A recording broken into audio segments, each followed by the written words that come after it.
Everyone will have heard at some stage the story of the black box on aircraft. The black box is simply a data recorder that records all the activity on board the plane, how it was flying, where it was flying, what fuel it was using, what performance it had. It's effectively like a hard drive on the plane. In this particular instance, the flight recorder is a very armored piece of electronics, very protected, designed even to survive massive collisions with the ground.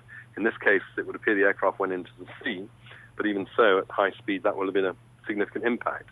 This toughened data box has on it a little pinging device, which says effectively to other machines listening for it at a very high ultrasonic level, "I'm here, come and get me."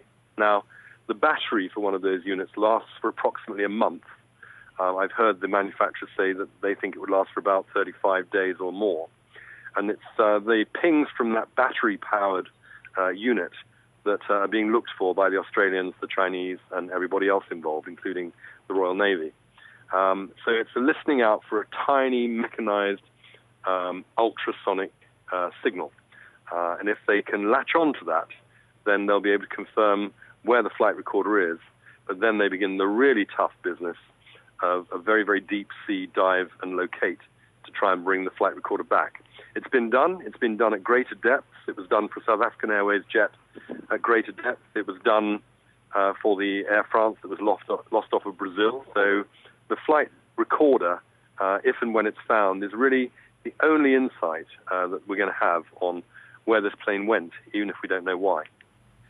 Time is running out, but we can all be encouraged by the Australians appearing to get not one but two sets of data that they listened into. This really is a way of almost using submarine hunter-killer devices to find a commercial airline lost at depth.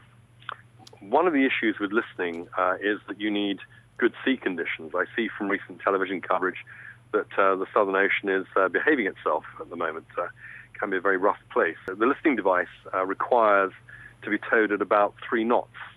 So if you've got big waves, you're going to really struggle with dragging that device at the right speed and the right depth to be able to listen for what is effectively a small suitcase-sized package a long way down on the ocean floor or an ocean ledge.